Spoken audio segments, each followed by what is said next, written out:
In the very first season, we know that Gendry is son of King Robert Baratheon, as Ned Stark recognized it at the moment he laid his eyes on him. Just like on the show, Gendry is son of King Robert in the books as well. However, the show also provided quite a few clues leading to a possibility that Gendry isn't just Robert's bastard, but rather a legitimate son of King Robert and Queen Cersei. By this theory, Gendry is a black-haired beauty son that Cersei described to Catelyn in the second episode of the very first season, a son she said had died of a fever. When Arya asked Gendry about his mother, the only thing he remembered was her yellow hair. The same he already told to her father, but this time Gendry also mentioned that his mother worked in the tavern. Then we also have a scene in which Cersei remembers how she used to disguise herself as a tavern wench when she had a secret meetings with Jaime. Do you think it's a coincidence that Gendry remembers his yellow-haired mother, who he said looked like some tavern wench, while Cersei on the other hand said herself that she was dressing as one to avoid other people recognizing her? Well, it certainly might be a coincidence, but having in mind that this is Game of Thrones, the show in which almost every spoken word has a meaning, there might be something more. Let's see what other clues and hints are supporting a theory in which Gendry isn't a bastard, but rather a legitimate son of King Robert and Queen Cersei. Just like Ned did, Stannis also recognized that Gendry is Robert's son as soon as he laid his eyes on him.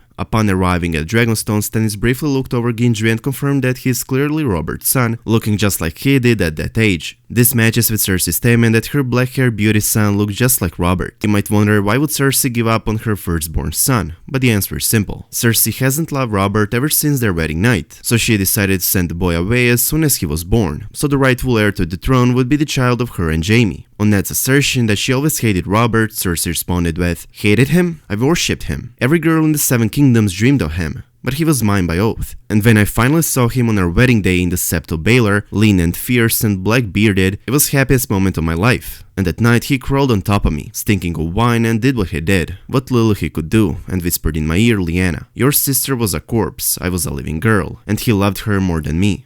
These Cersei sentences say itself how much Cersei hated Robert, which eventually resulted with him being killed by Cersei's intrigues. She did not love Robert and did not want to raise his son as an heir of the throne, so by this theory she gave away Gendry in secret and lied about his death. Cersei, with Jaime's help, replaced the real baby, who would be Gendry, with some ordinary low-born baby. Then they poisoned that low-born baby, causing his death.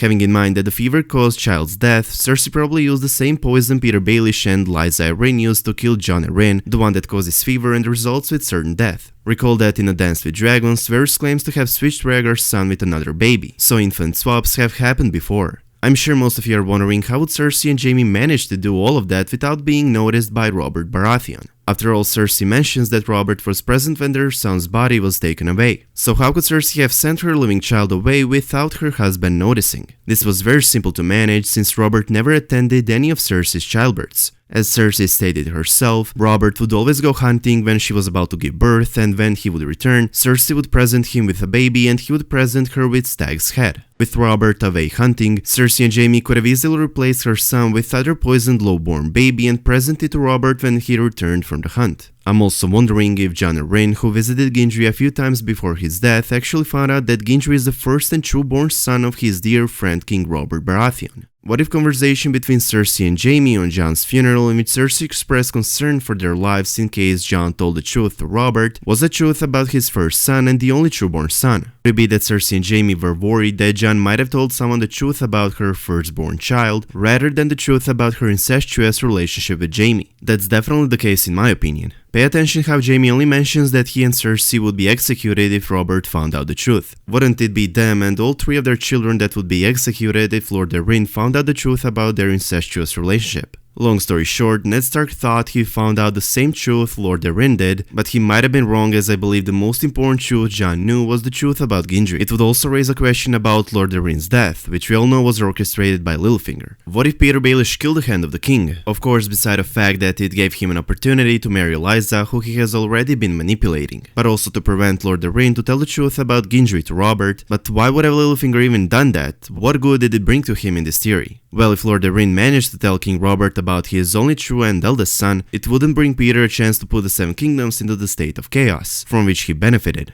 It wouldn't bring him a chance to set up a war between the lions and the wolves. It wouldn't bring him a chance to manipulate Ned Stark, which resulted as he planned with the war. If Lord Arryn told to King Robert about Gendry, Robert would have executed Cersei and Jaime Lannister and would have still been alive. Gendry would have been his heir, Lord Arryn wouldn't have been killed, Ned Stark wouldn't have become the Hand of the King, and the Seven Kingdoms wouldn't have been in a state of chaos, which wouldn't bring any success and benefit to Littlefinger. Cersei also recalls that she never visited her lost child in his crypt, which seems very odd. Also, Cersei never mentioned the child's name, which could be a deliberate move on the showrunner's behalf to keep his identity a secret. It's also interesting how Gendry grew up in the slums of Flea Bottom and yet managed to land a job with the most prestigious armorer in King's Landing. It's said that when he was old enough, an unknown highborn person paid his apprentice fee so he could learn to be a blacksmith. Gendry then took up work as an apprentice blacksmith under Mod, forging high-end armor and weapons for the nobility. Having in mind that Robert never even knew of his existence, then which highborn person was helping Gendry? In my opinion, it was his mother herself, Cersei Lannister. Cersei's love towards her bloodline combined with her hatred for Robert and unconditional love for her children made her give away Robert's child rather than have him killed so she could have pure Lannister children that would be heirs to the throne.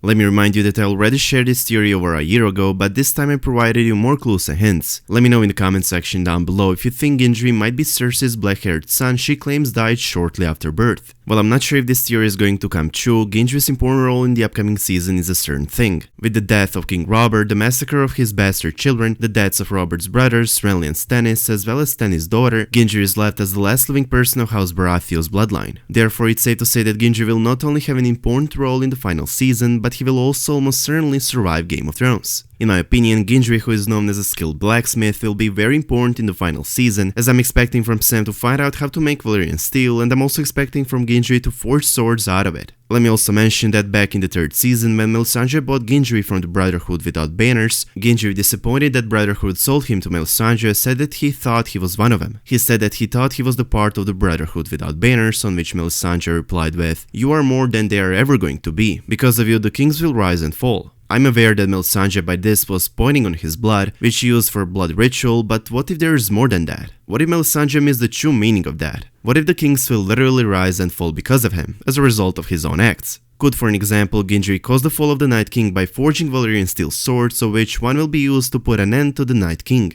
In conclusion, judging by all those clues, hints and proofs, there's a huge possibility that Gendry is not just a bastard, but rather a true-born son of King Robert Baratheon and Queen Cersei Lannister. Be aware that this is a theory for a TV show only, not for the books. Gendry being Cersei's son certainly is not possible in the books, since the little dark-haired boy that Cersei gave birth to in the show does not exist in the books. Unwilling to give birth to Robert's child, she sent Jaime out to find a woman to cleanse her. Having grown to resent Robert over the years, Cersei even took an additional care to ensure he did not impregnate her. So Gendry being Cersei's son certainly is not possible in the books, since the little dark-haired boy that Cersei gave birth to in the show does not exist in the books. In the following days, you can expect a video regarding a marriage between Gendry and Arya.